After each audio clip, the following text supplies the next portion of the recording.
right. Awesome. Okay. Do you guys just see Profit First on the screen with Brindley Tucker? Are we good? Yes. Awesome. All right. Now let me get you guys big on my screen so that I can see all of you. Okay, awesome. So my name is, for those of you that don't know me, my name is Brindley Tucker. I have been with KW. I just celebrated 8 years. Can't believe it, 8 years in November. And I was just telling Taylor that my first position with the company was actually the position that she's in now. I was the director of agent services at the Gulfside office. So this is really fun for me because I get to come back and help the agents that really started my career, and those agents just mean so much to me. And Nikki Ubaldini is one of my biggest mentors and cheerleaders, and she's done so much for my career. If you want to know more about me, you can listen to the One Thing podcast, episode 78. Episode 78. That'll share with you a little bit about my story and my journey with KW. I think it's a pretty good story. But today we're going to talk about something different. Today we're going to talk about profit. And the reason that I'm passionate about this is that as I've gotten into coaching and teaching and training our agents and really focusing on, the operations and the business side of real estate, I do coach agents and teach agents on the sales side, but my focus is more on systems, operations, going from being a realtor to being a business owner and really getting you to function like a business owner. And one of the things that really sometimes gets a bee in my bonnet is that we talk about volume and we talk about GCI and we talk about these big numbers. I did 20 million in volume last year for $1 million in GCI. I mean, all the things, right? Like we talk about these big numbers. And yet when we get down to it and we look at someone's P&L, they're not making any money. You can do all the volume in the world. You can make all the GCI in the world and still be broke, right? Ben Kenny, my dear friend, just did an awesome 8-week course on this called the Wealth Series. If you want to look that up, you can go to winmakegive.com, if you really want to go deep into building long-term wealth and how to do that. But today we're going to talk about profit first. So before we start, I'd like you to write something down. And if it's the only thing that you remember today, make it the most important. And that is treat profit like an expense. Just like you would your office rent, just like you would your lead generation expense, create a line item in your P&L, in your QuickBooks, however you manage your finances, create it as an expense and call it your profit expense. Because if we start with profit and we treat profit as an expense, Bold teaches us what we focus on expands. And if we're treating it as if it's an expense in the business, then it's always going to be there. If we just hope and pray that whatever's left over at the end of the day is left over, guess what's going to happen? We're most likely going to spend more than we make, right? So we're going to talk about a couple things today. We're going to start with knowing our worth and what our hourly rate is, because that's where it starts, right? We have to make sure that we're focused on the income generating activities that are going to raise our hourly rate. Then we're going to talk about leverage. We're going to talk a little bit about how to bring the right leverage in your life so that you can keep raising that hourly rate. And then we're going to dive into profit first. So we're probably going to fly a little bit in the beginning and then we'll slow down when we get to profit first. I just think it's really important to talk about the first two things so that you can start to know the foundation that you need to lay in order to start building profit, right? Because the idea is we have to increase our hourly rate so we make more so we can have a higher profit, right? So know your worth and you can stop giving discounts. So we're going to do a quick exercise on, and it's not going to, for my high C's on the call, I'm just going to set the precedent. It's not going to be perfect, right? We're going to do a very quick formula to just give you an idea of your hourly rate. So the first thing I want you to do is I want you to write down your monthly income. So how much did you make last month?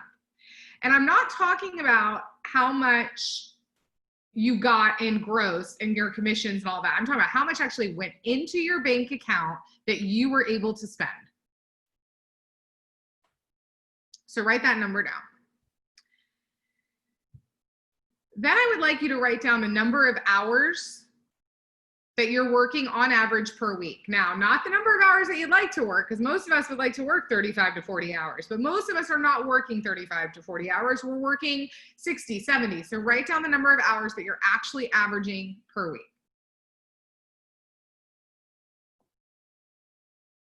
Then I'd like you to take that number of average hours per week, and I would like you to multiply it by 4.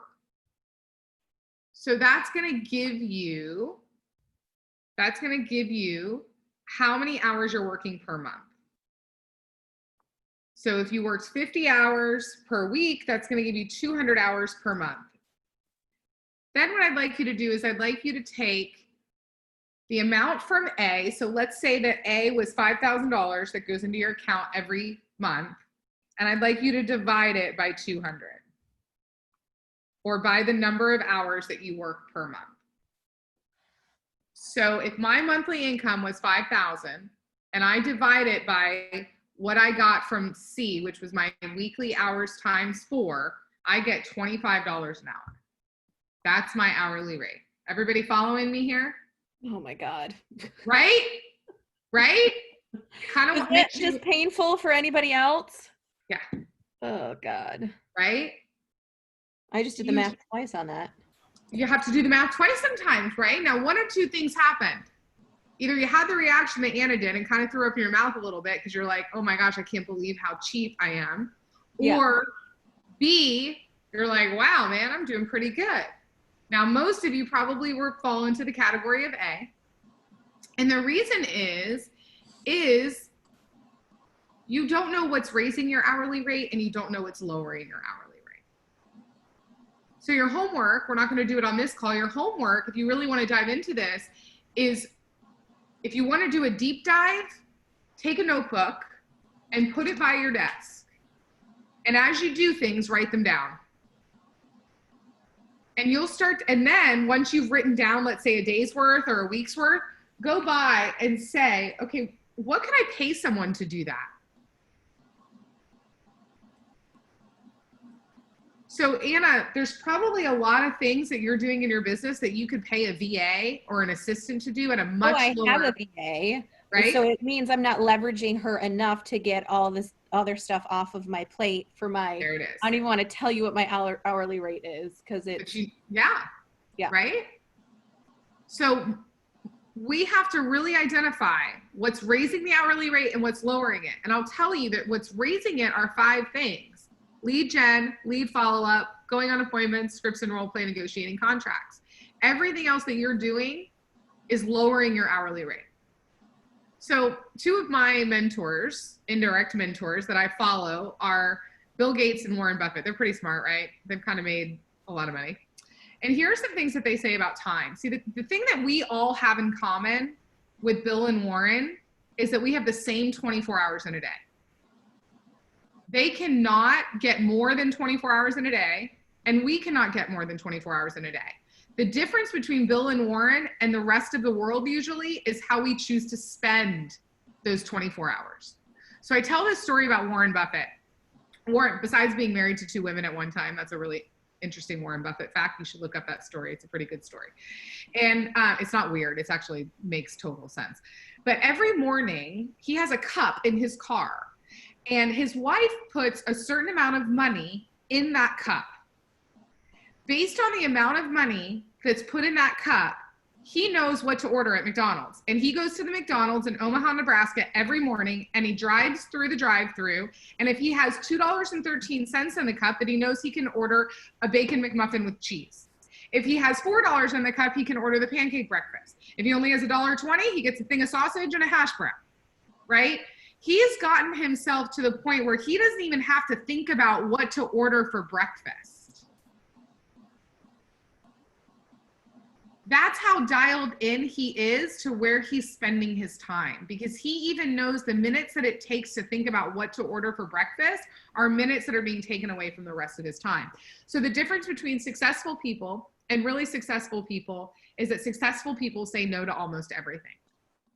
And what Anna just told us, and I'm going to use her as a volunteer because I know her well enough that if she gets mad at me, she'll get over it. I'm just kidding. I love Anna. Is that she's saying no to lead generation because she's saying yes to the things that her VA should be doing. When she needs to flip the script and be saying no to everything except the things that are going to make her money. Time is the only thing one can't buy. Warren Buffett says, I mean, I can buy anything I want, basically, but I can't buy more time. Right? You control your time. Sitting and thinking may be a much higher priority. It's not a proxy of seriousness that you have to have every minute of the day filled.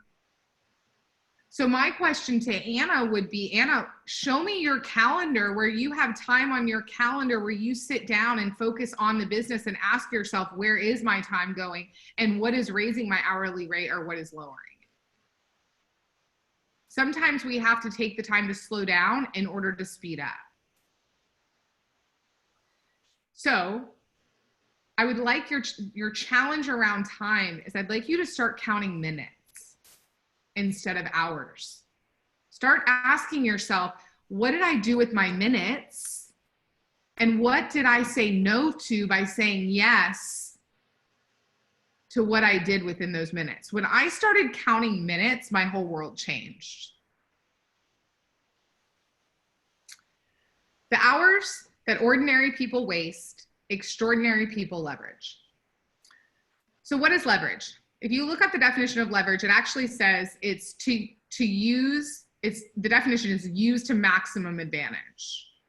I added in use everything to maximum advantage. Use everything to maximum advantage. So here's an example I use.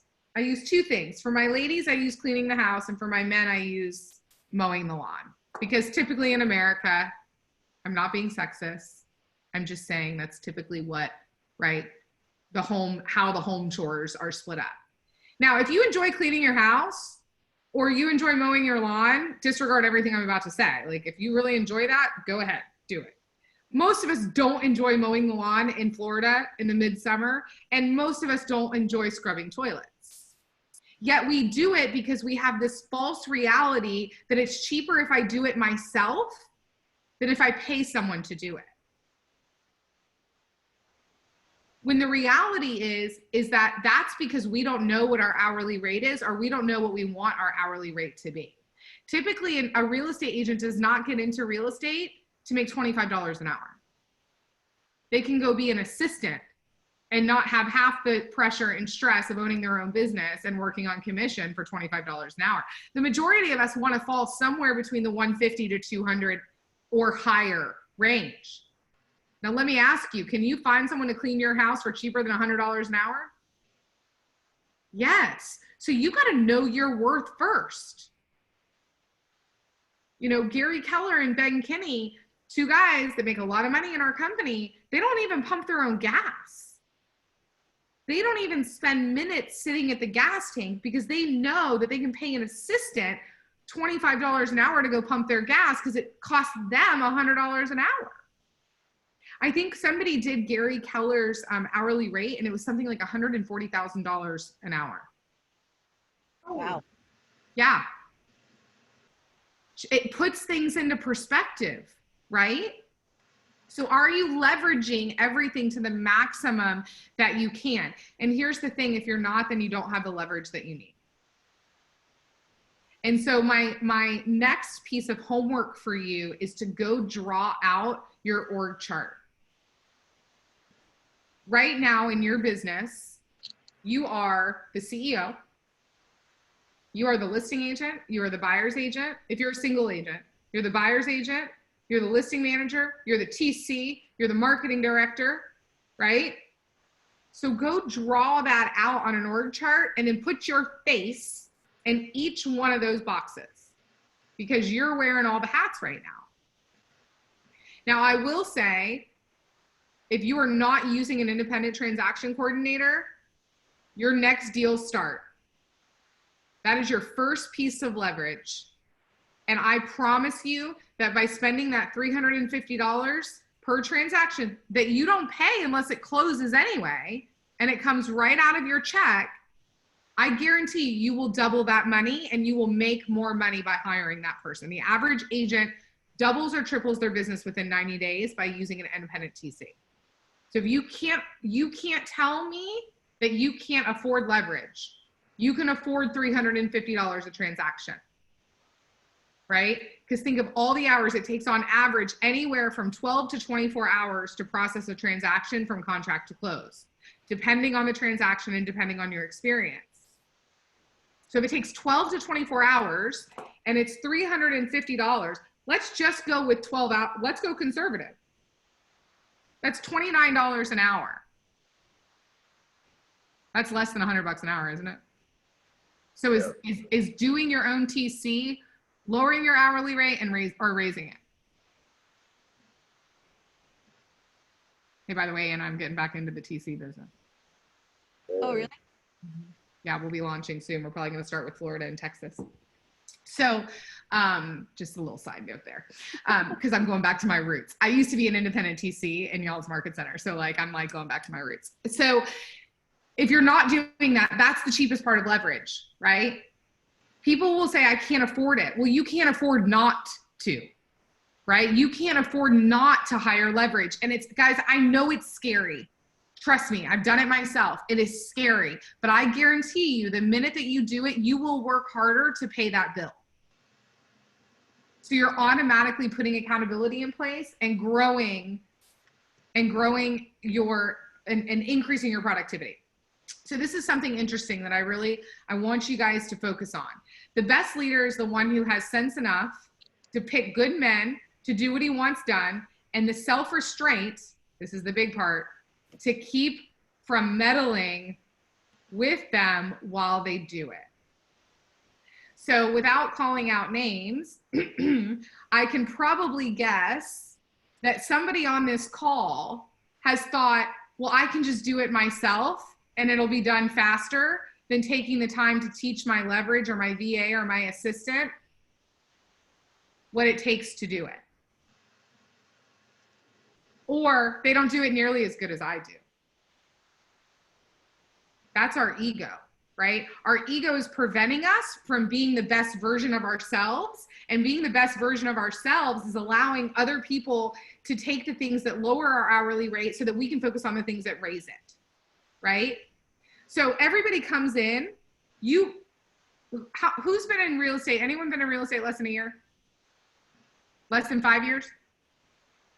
Okay, so when you came into real estate, you came in at the why level of the leadership triangle, right? You came in going, why do we do this? Why do we do that? Why do we do an inspection? Why do we do an appraisal? Why do we, right?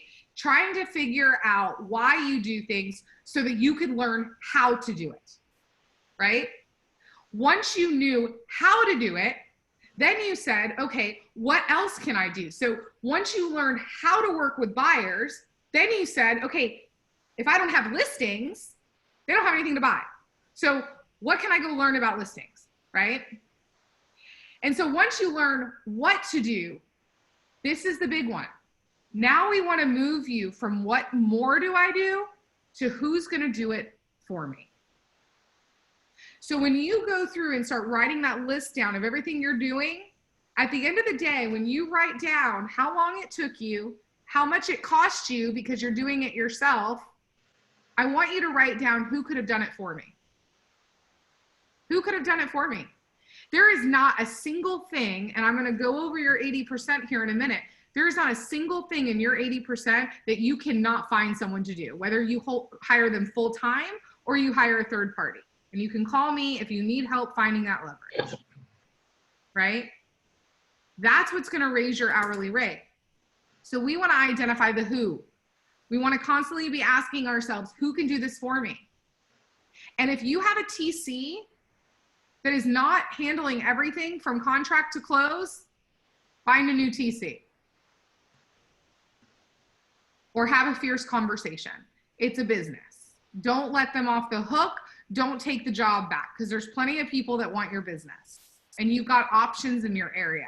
Lots of great options, because I trained and taught most of them, right? So here's the problem. Where do most of us stay? In the what? Right? I know. For all the reasons that I just said. We think we can do it better. We think we can do it faster, right? And so we keep taking the job back. Only 5% of true leaders get to the who and are able to let go. And one of the differences between them and the people that can't is they realize that their answer is not always the best answer. No one's ever going to do it as good as them because it's not their business, right? But if you have leverage that does it 80% as well as you do it, you have good leverage. So ask yourself, are they doing it 80% as well as I would? And then somebody asked me the other day, but Gary says to have top grade talent and have A+ talent. Well, remember, as your lid grows, their 80% grows. Because your 100% gets better, their 80% gets better. So they're constantly growing, even though it's at 80% of your capacity and what you would do. So 80-20 principle. Gary tells us, it's all laid out for us. 20% is lead generation, lead follow-up, go on appointments, scripts and role play, negotiate contracts.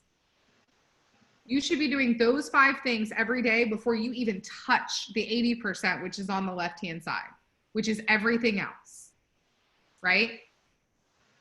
That's create systems, manage your inbox, manage your CRM, lead follow-up needs, oh wait, this is the wrong one. Ignore everything you see on this screen. We're going to go to the next screen, but I'm going to tell you. So that was actually, I did this, I guess the last time I did this was for ops people, not for agents. So ignore everything I just said. Write this down. Draw a line down your paper. Okay. And on the top of the left-hand column, I want you to write 80%. And on the right-hand side, I want you to write 20%. And under 20%, I want you to write lead generation, lead follow-up, go on appointments, scripts and role play, negotiate contracts. And actually switch those last 2. Put negotiate contracts before scripts and role play.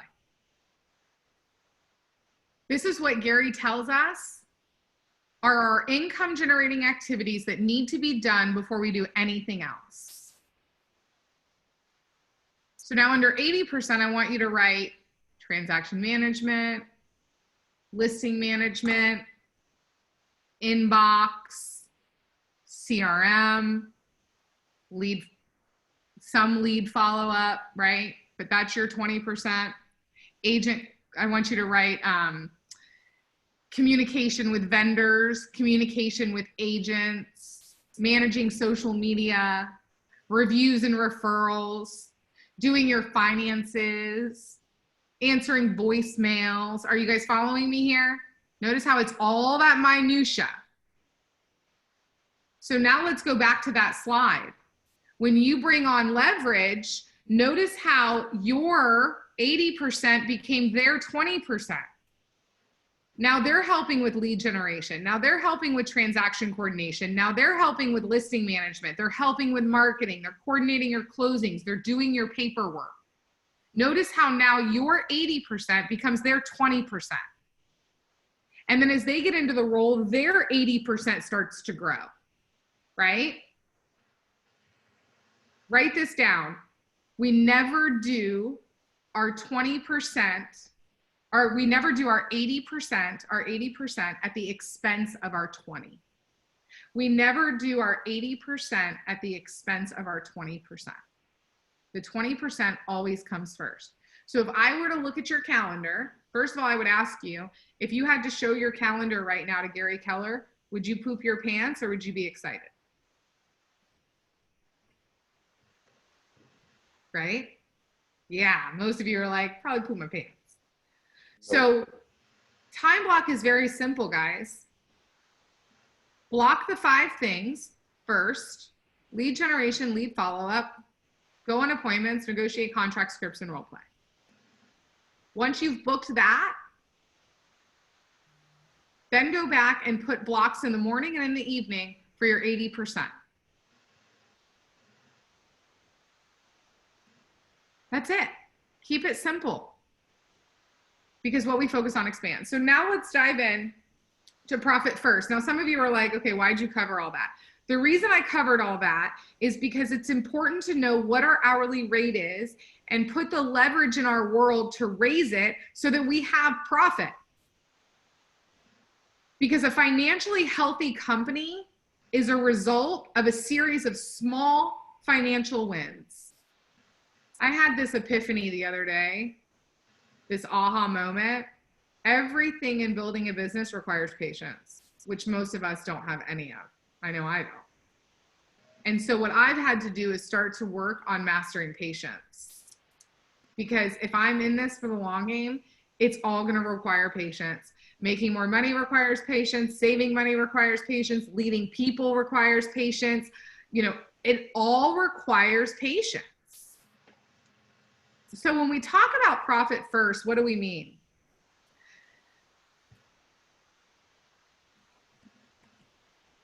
Pay yourself first. Pay yourself first, right? And it's not just about paying yourself, Brian. It's about making sure that we're covering our expenses so that there's money left over. So typically people say that profit is sales minus expenses equals profit, everything left over, right? And while it makes sense to cover your expenses first, when you do it this way, there's no guarantee that you're going to make profit, right? Because you could spend more than you make, because your focus is on your expenses, not on your profit. But that's why you said you make your profit an expense. Exactly. And so what we want to do is we want to flip the formula, Brian. And that's what profit first does. Profit first flips the equation. It says sales minus profit equals expenses. So you're approaching profit first instead of last. You're focusing, which we know what you focus on expands, you're focusing on profit first, and then you're allowed to spend anything that's left over, right? So you're writing your budget based on what's left over. You're not writing your budget and then hoping that something's left over, right? So what it does is it develops a system for building your business in a way that creates long-term success. We usually, again, I'm going to ask you guys to be open-minded in order to shift the mindset in the story. We usually think of expenses as unavoidable when they actually can often be eliminated, avoided, or delayed. While you discipline yourself to set aside a percentage of revenue for profit and only spend what's left over to cover your expenses, you're forcing yourself to spend more wisely. Now, a lot of us just went through a huge budget cut with quarantine, right? So what perfect timing is this to go back and rewrite your financials based on a profit first model? Because you've already trimmed the majority of the fat in your business and you have a really good grasp on what those expenses are. So now you just need to go back and make profit part of it. And what I would recommend before you start spending like crazy and bringing all those expenses back is all that money that you saved, make that your profit expense, to make sure that you don't go back and start adding fat back to your business, right? It's like that we lost, you know, I'm on a big weight loss journey right now. And how many of us start to see a change in our body composition, and then we start eating cupcakes and cookies again, right? Instead of keeping going and keeping that fat coming off, we start adding the fat back. Cupcakes Doing this are good. What was that, Brian? Cupcakes are good. Not always, right? Not always. Doing this can be uncomfortable, you guys, because it might mean that you have to delay spending. It might mean that you have to say no to some things in the short term in order to keep pushing forward. We also think sometimes that we need to put every dollar back into the business because we think, oh, by putting it back into the business, we're planting seeds for growth. But what you're actually doing is putting yourself at risk. for future crisis because you have no reserves and you have no profit, right? Remember,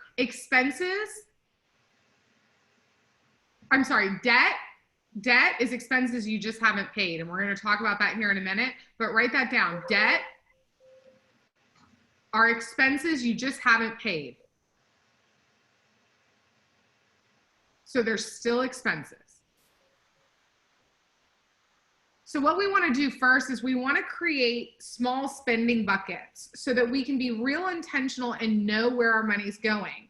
So the first step is to get really granular on how you allocate your cash by creating these spending buckets. And I'll send this slideshow to Taylor so that she can send it out to you guys so that you have these formulas. I'm also going to give you the book that this is based on at the end if you want to go real granular and intentional. So what you'll want to do, the easiest way to do this is to go to your bank and set up multiple bank accounts. And we're going to walk through what those are. So step one is that you're going to set up 3 bank accounts with your current bank. So if you already have one, you're going to add 2. If you have 2, you're going to add 1. We're going to call this bank 1. And these are the 3 accounts you're going to set up. You're going to set up an income account, which is your checking account. You're going to set up an owner's pay account, which is also a checking account. And then you're going to open an operating expenses account. So 3 accounts: income, owner's pay, operating expenses. Then you're going to set up 2 accounts at a different bank. So choose a different bank. You don't want them at the same bank. And we're going to call this bank 2. The reason we set these up at a second bank, why do you guys think we set them up at a second bank? You don't touch them. Harder So it's not to transfer. Yes, so we don't get caught in that transfer game, right, Anna? We're not moving it back and forth, right? So the 2 accounts you're going to set up there is number 1, your profit account, which is going to be a savings account, so you draw a higher interest. Not like it's a lot, but at least you're getting a little bit. And then you're going to set up a taxes account. That's for your taxes. And that's your savings account. Now, some of you might have the brokerage hold your taxes in an account. That's fine. You would count that as your tax account, okay? Because you can't touch it. They're not going to let you touch it, or they shouldn't let you touch it, right? Right, Queen? I have a Nordstrom problem, so they'd probably be getting emails from me. My husband works at Nordstrom. Oh, girl! You call me after. We need to be friends. I worked at Nordstrom in the past, so I was assistant store manager. So. Oh my gosh, that's awesome! I was on a call the other day, and it was about wealth and stocks, and they pulled up the Nordstrom stock, and I'm like, I've probably spent enough money there for you to have that stock price. So step 3. So we've opened 3 accounts in our first bank. We've opened 2 accounts in our second bank. Now we want to come up with our allocation percentages. How much of our cash, of our check, when we get our commission check, do we want to put in each of these spending buckets? Now, there's no judgment around this. Everybody's is probably going to look a little bit different, okay? These are percentages that you can reasonably do for each account for the remainder of the quarter. So the percentages that you determine are your allocation percentages, okay? Your current allocation percentages is what you're spending your real revenue on right now, right? So out of those 5 accounts, how much is going to expenses, how much is going to profit, how much is going to taxes, and how much is actually going to you that you're paying yourself, right? So our current allocations are called our caps. That's what we're allocating as of today. Our target allocations is where we want our revenue to go once we start running efficiently and we start putting profit first. It's what we want to work towards. It's our goal, right? So that's your homework. Go figure out what your current allocation is and then come up with your target allocation. I'm going to give you some basic target allocations to kind of come from. So if your real revenue, meaning that your total GCI is less than 250,000, this might be what you want to do. 100% obviously is revenue. So we're going to take that 100%, we're going to break it down as follows. 5% is going to be your profit. 50% is your owner's pay. That's what you're going to pay yourself. 15% is going to go to taxes. And then 30% is going to go to operating expenses. Mhm. Okay. If you're over 250 GCI, then you're going to break it down 10% to profit, 35% to yourself, right? Because that percentage can go down because your GCI has gone up. You're still paying yourself the same, but you're putting more into profit. 15% to tax, and 40% to expenses. That 40% percentage goes up because now you're making more money in your business. You probably need to spend a little bit more, right? Listing prices have gone up. You've hired leverage, right? There's more expense. Now, you guys might be thinking, 5%, that's a lot. This is just an example. You may just start with 1%, as long as you start somewhere. And you start with that 1% first. Gary tells us that most of the time we want to keep our operating expenses around 30% in the beginning. So remember, revenue minus 1% gives you what's left over for your owner's pay, tax, and expense. I don't want to be in bed with Uncle Sam, so I'm probably going to take my tax out first. Mhm. Then take my 30% and for my expenses, and then pay myself whatever's left over. Because everything I'm teaching you, you can also apply to your personal expenses. Mhm. Okay. So once you've come up, everybody following me so far, any questions? Because we're doing math. I know it kind of makes your head spin and it's Monday morning or Monday afternoon. All right. So the next thing you want to do is you want to establish a rhythm. And this is a rhythm to look at your finances. Now, I'll share with you my personal journey. I made a ton of money last year, ton of money in 2019. And I spent it all. Because Anna knows my mom, and I've said this in front of my mom. My mom taught me how to live poor better than she taught me how to live rich. You give me $1,000 and I can freaking live off of it for a month. I can eat mac and cheese, ramen, I can clean my own house. I can literally stretch that $1,000 and I can live off of it for a week. You give me 10 grand, it'll be gone by the end of the month. Mhm. Because I have limiting beliefs around wealth and investing and taxes, all these things that were created by the way that I was taught to manage money, which is usually by your parents, right? So what we want to start doing is building healthy habits. And a lot of us, what we tend to do when we go into financial trouble is we stick our head in the sand. If I ignore it, it doesn't exist. You can't squeeze blood out of a turnip. How many of you have heard these kind of things, right? Yeah. But here's the thing, guys, you just got to start. We got to, again, I'm going to be doing my breakthrough with Brindley tonight on my Facebook page. I know a few of you watch it. It's going to be all around ego. And sometimes we think our ego is, look at me, I'm great. That's not what our ego is. We all have ego. And what ego is ego wants to prevent us from being the best version of ourselves.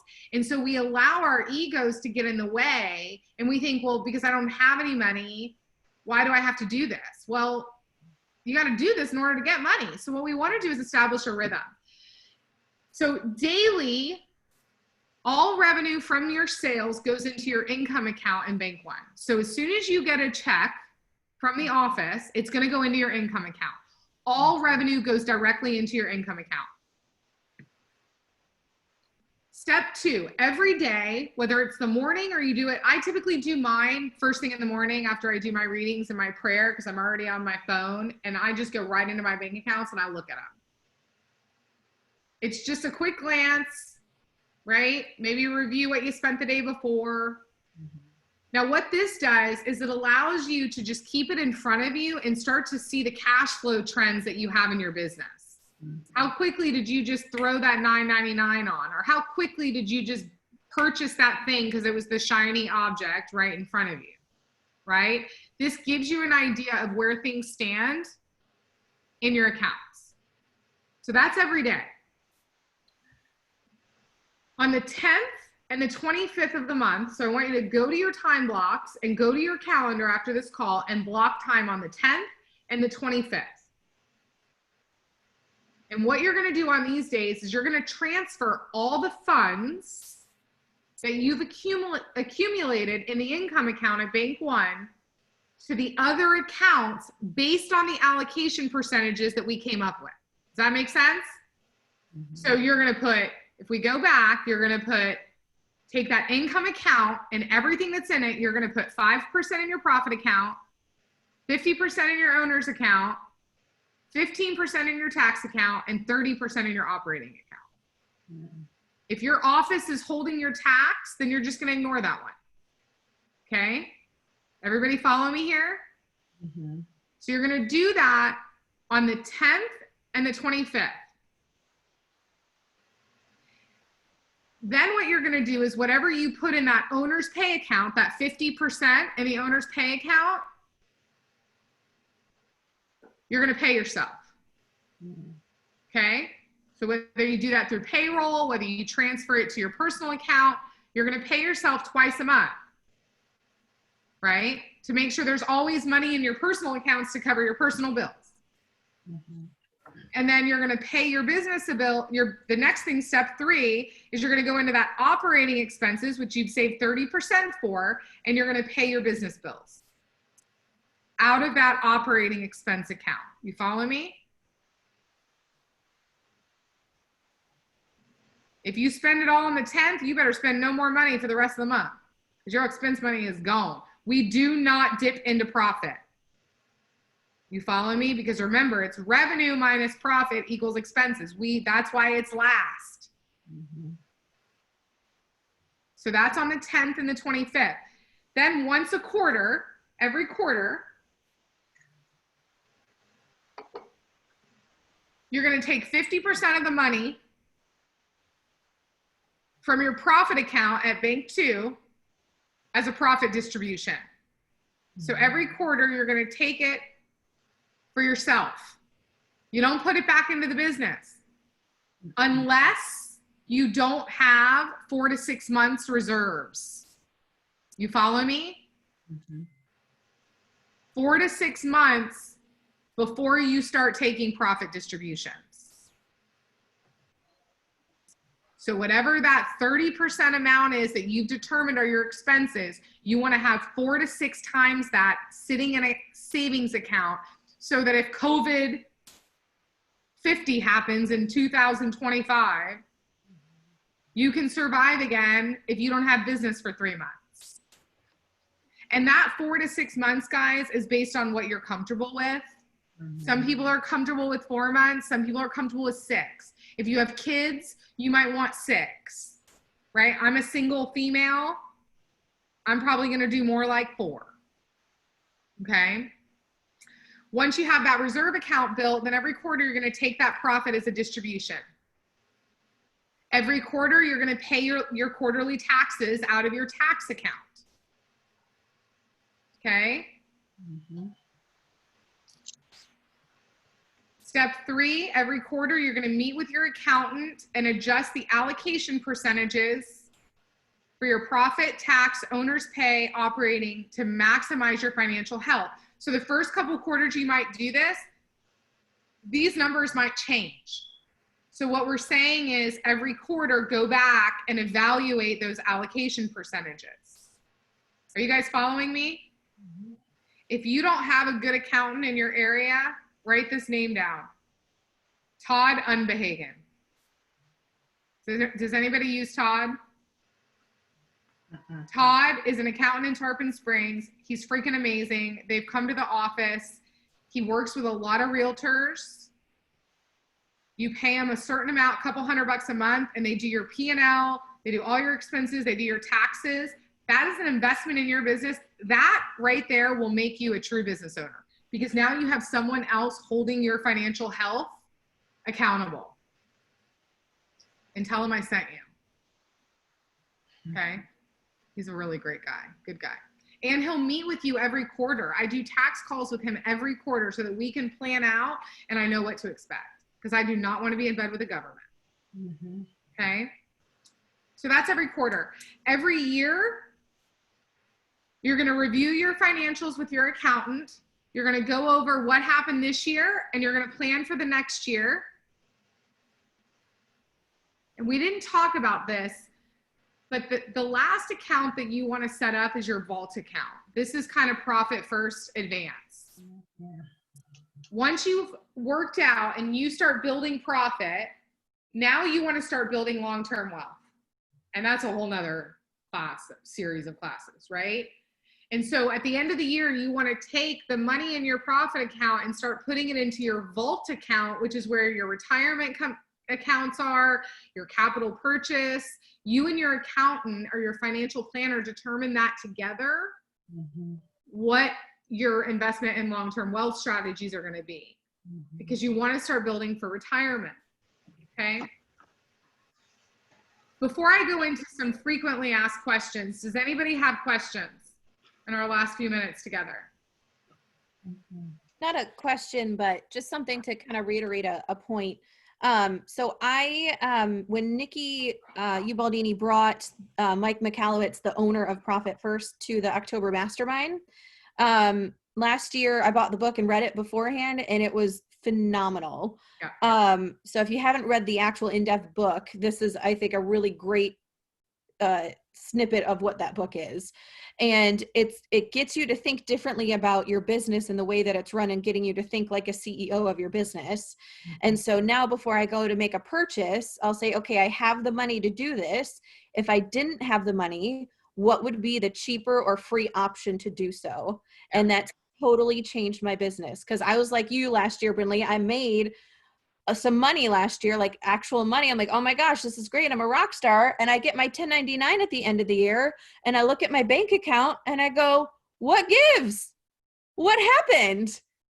Why am I working so hard to not have anything to show for it? You know, I couldn't plan a vacation. I had no money left over. I'm like, well, this has got to change. And so now it's forces you really to think twice, maybe a few times over, what you're spending your money on and how you're spending your time. Yeah. Awesome points, Anna. Awesome points. So some frequently asked questions that we get is, my business has debt. I can't be profitable until I pay off all my debt. And we talked a little bit about this. That's wrong. In fact, the only way to pay off debt is to be profitable, right? We got to switch the script. You must currently make more than you are currently spending so that you have current profit. And this profit can be used to pay off your debt, which are just past expenses. They're just expenses you haven't paid yet, right? Can I implement the Profit First system before my business is profitable? Yes, we talked about this. Just start with 1%. 1%. So if I make $5,000, right? Or if my total GCI for the month is 5,000 when I get from the office, $50.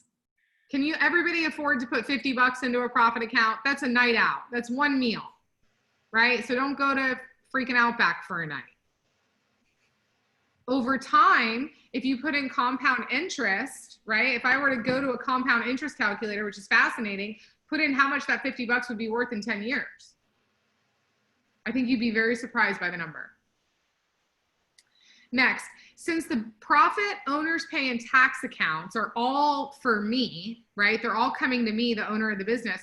Why can't I just put them in one account? Well, here's why.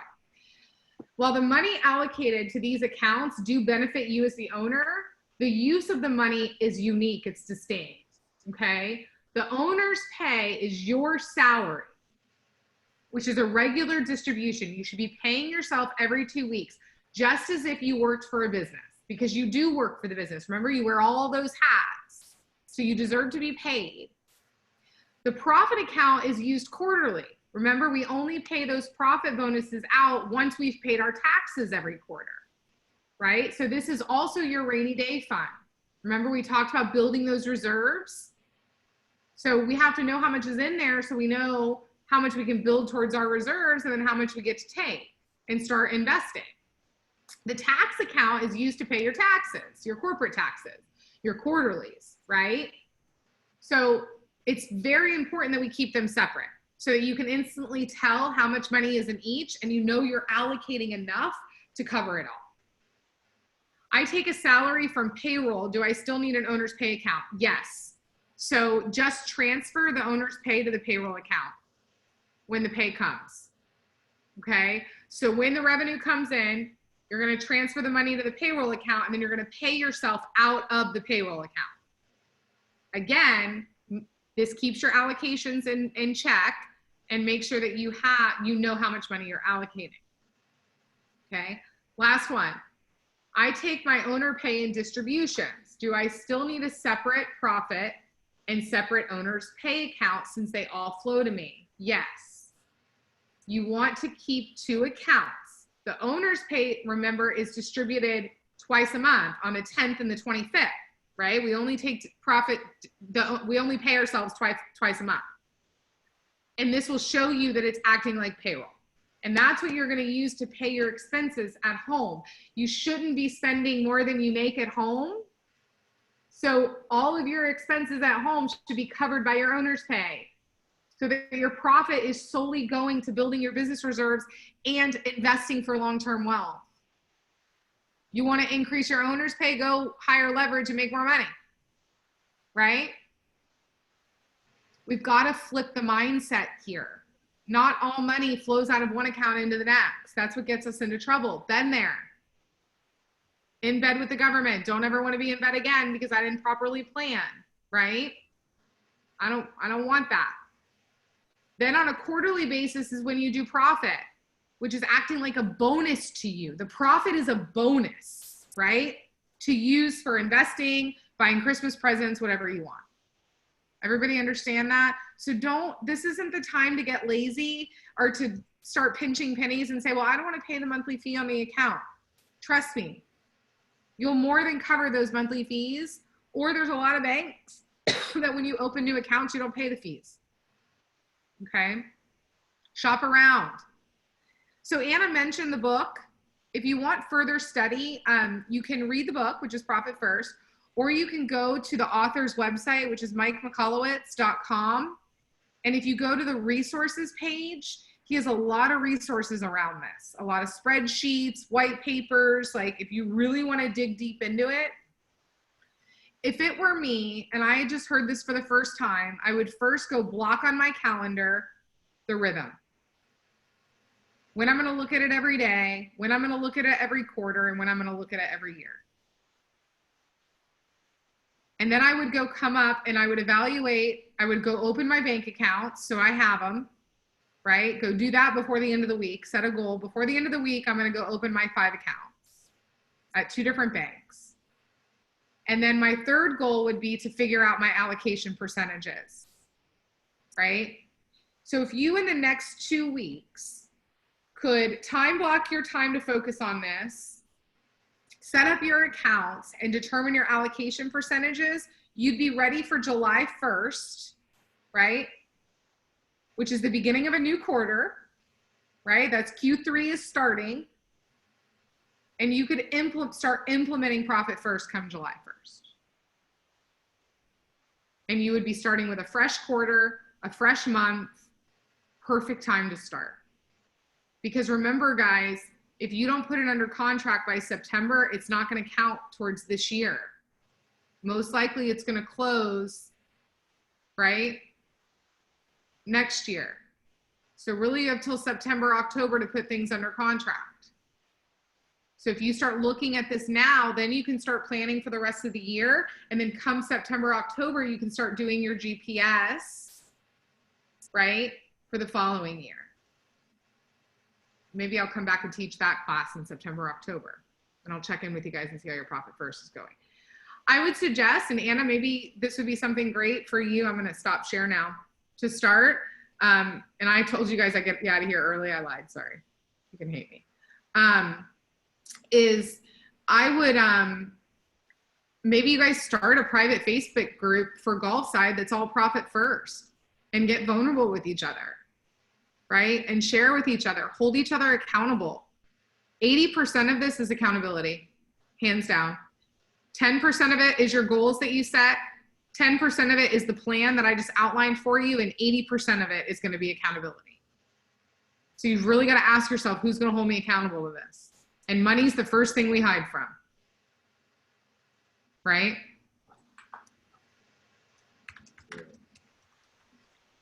Okay, before we hang up, ahas, questions? Was this helpful? I hope. Yeah. I think it's important to highlight too that at first exercise, the ABCD, how often do you recommend doing that exercise? Like once a month, once a quarter? Because I think you do it in the beginning, you do it weekly. You ask yourself, what did I do this week to lower it? What did I do this week to raise it? What am I going to do next week to lower it? What am I going to do next week to raise it? And if that's not working, start daily. Beginning of the day, what am I going to do today to lower it? What am I going to delegate? Anna, that might be really good for you since you have a VA. Start your morning with, here are my priorities, and here's what I'm going to delegate. So I have every night before I go to bed, I have a private Facebook group, and I have to answer 5 questions I've committed to. And if I don't, I have to donate $500 to the Bellingham Food Bank. I got a nice little message from Sweet Marie on the board of the directors from the Bellingham Food Bank last week going, thank you so much for your generous donation. I don't know how you heard about our food bank because it looks like you're from Florida, right? Because I'm accountable and I actually do what I say I'm going to do if I don't do it, right? So I have to answer, I have to visualize what I want tomorrow to look like. I have to outline my priorities. I have to plan my health and schedule my breaks so that I take time to re-energize to get through the day. And I have to evaluate the day from today, what I did really well and what I didn't. So for you, it might be outlining what your priorities are, outlining what her priorities are, and then readjusting until you get in the habit that it just happens, and then you can go to weekly. Does that make sense? Oh, absolutely. And I think that's the thing too, is the, these numbers, and this is not a one and done thing. Like you open the accounts, great, I set it up. This is especially my inner MCA is coming out since I was the MCA for the office for 2 years. I will tell you, the agents who would harp at, like, stand and watch me process DAs and files and checks were 100%. I would say maybe not 100, like 98% all top producing agents. And I'm like, you make so much money. Why don't you know what you're doing with it? Yeah. And I'm like, okay, well, I was starting to become one of those agents, not hounding for a DA, but saying, where did my money go? I'm like, okay, something's got to change. And I think it's so important to go back and reevaluate your hourly rate. And then what are you doing to increase it, or what's happening that it's lowering? Because you can deposit checks all day long, but if you don't know where they're going or what their purpose is, and especially I had a conversation with my family around it and saying, this is my goal. My goal is not to just look like I sell a lot of real estate, but actually make some money doing so. So this is my goal. If I am able to net the most money possible, we are going to go on a trip or whatever that is. So the more people you tell, especially other agents in the office and your family, are all going to hold you accountable to that. And it's so powerful and impactful for you. I promise you, it's worth it. Yeah, 100%, 100%. We have to, Nikki Ubaldini taught me this. When you start to respect money, you get to keep money. And trust me, I don't like it, y'all, but every Sunday I sit down and I had to go back to spreadsheets. I canceled QuickBooks because what was happening was I was just letting the charges just go into the QuickBooks and then letting the accountant allocate it. Every Sunday now, I enter how much I made this week, each income transaction that comes through. I go to every single account and I enter what expenses were spent and how much. And then I have it populated. I use something called Airtable, and I have it populated into a budget. But this forces me to look at every transaction and look at what I'm spending. That's how And it takes me, if I do it every week, it only takes me about an hour. If I skip a week because I'm on the boat and I don't want to do it, it takes me 2 hours. Right? Yeah. But by doing it every week, it really isn't, it doesn't take that long. It's that we sit down and we let it go for a month and then we're like, oh, I got to do a month worth of this for like 3 hours. I would rather poke my eyeball with a needle, right? Most of us would, because that's not our strong suit. We're not ex-MCAs like Anna. Well, and right? that's why I didn't like the role, because I didn't like any of the numbers. I'm like, Right? but can you imagine Nikki Ubaldini calling you as one of her employees who controls her money, saying, why is this account over what we budgeted? You can't say, I don't know. Yeah. That's not going to fly. Yeah. So it forces you to really examine it. And that's what we need to be doing for our business. Yeah. Because if someone like Nikki is taking the time, 5 minutes of, okay, before you transmit, I would have to write out each budget. If it was under and over $25 in each account, the explanation every month for each one and why. Mm-hmm. So did we need to rebudget? What's happening? And so it was so hyper-focused. So someone on Nikki's level, it only took 10 minutes of her time, but she was well-informed of everything. And I feel like so many people on that level don't understand it on the hyper-local level that it needs to be. 100%. 100%. Yeah. All right. I must go to my next call. I love you guys. Let me write this down. 727-512-9098. That's my phone number. 727-512-9098. My email is Brindley. My name's right there on the screen. Brindley, BRINDLEY @kw.com. At kw.com. You can call me anytime. Email me, text me. I'm excited. Taylor, if we want to get anything else on the calendar, just reach out. Maybe we can do a 135 GPS planning for next year around September, October. If there's anything I can do for you guys in the interim, just reach out. Your family, you're my OGs, right? From my original market center. So I love you guys. And if there's anything else you need, reach out. Okay. Thanks, Brindley. All right. Thank you. I'll Love definitely your hair, email by the you. way. Thanks so much. Thank you. Mwah.